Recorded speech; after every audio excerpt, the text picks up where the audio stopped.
Tonight on Moral Maze with Jack Fonseca of Campaign Life Coalition, we want to start by looking at the latest enormous March for Life that took place in Ottawa. Jack, thanks for joining us. Thank you very much for having me. Okay, and this one was bigger and better than ever before, was it? This was huge. We had a 25% increase over last year.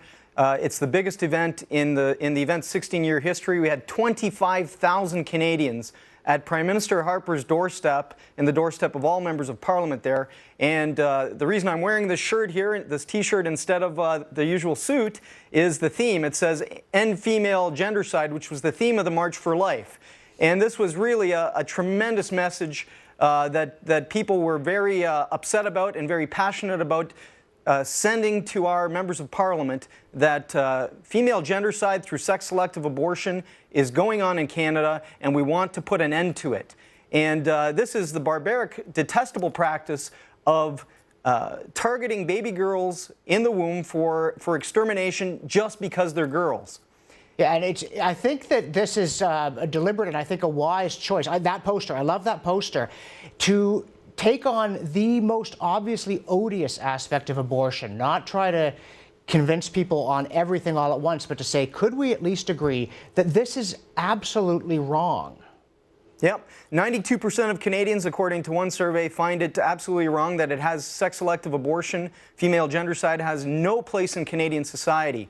And what this march did, and the motion by Mark Warwa that preceded it as well, was it put a very human angle on the issue of abortion.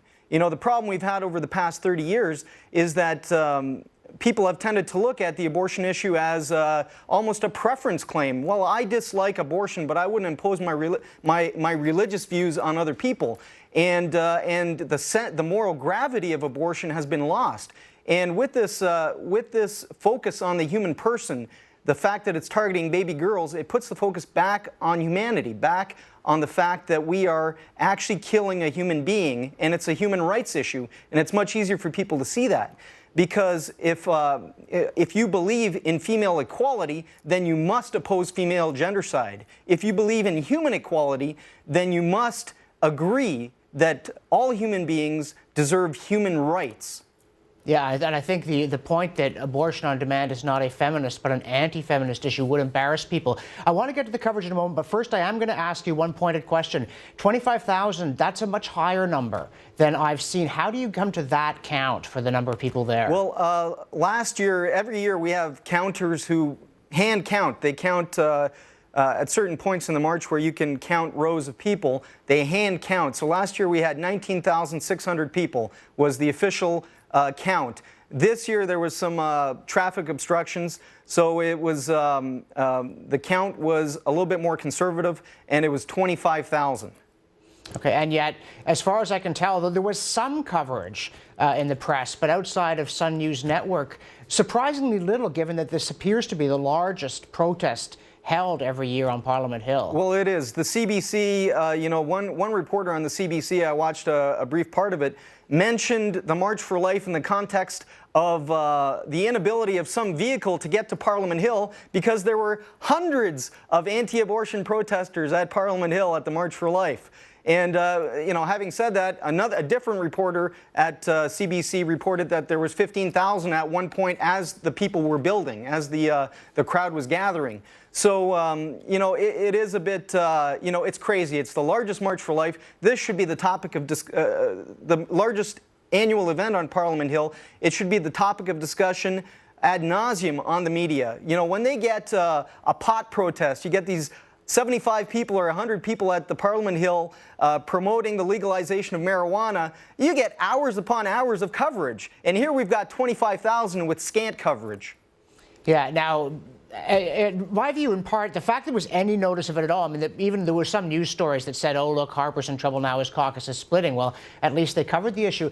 There's another one coming up that I think is in some ways even more problematic. You worked so long and so hard to finally get some kind of attention to the fact that the pro-life cause is alive and well in Canada. And now we come to this problem, well, it also comes under the heading of pro-life, euthanasia. That this is, especially in Quebec, this seems to be a slippery slope, which is getting steeper as we speak.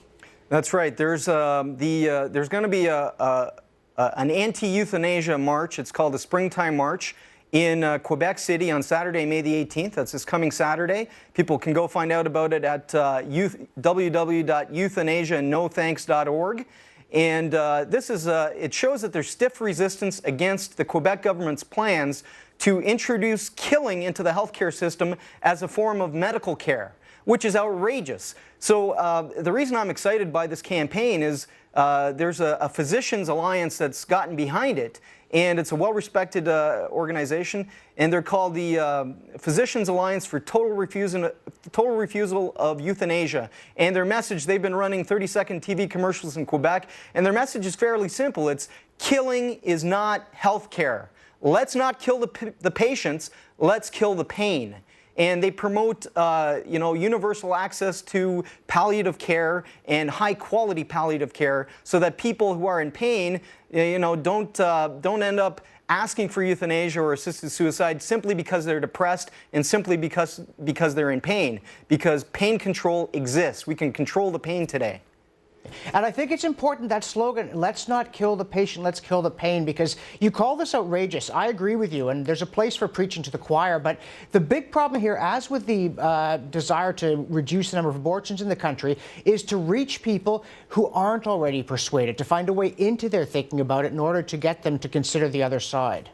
Yeah, absolutely. And that's, the other side, the pro-euthanasia side, has been very good in their euphemisms. They don't talk about killing patients, they talk about choices. And that's absurd, it's disingenuous.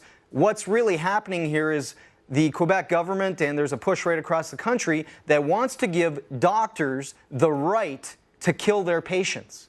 They want to give them the right to give a lethal injection to their patients. And what we've seen in other jurisdictions like the Netherlands, Belgium, Oregon, is that wherever euthanasia has been legalized, or assisted suicide, you end up with terminations without request or consent, people being killed by nurses even, without any request or explicit consent, and you get suicide contagion, where the rate of suicide in the country or in the community just skyrockets. In Oregon, the national suicide rate is now 35% higher than in the rest of the United States, and that's because they've legalized it.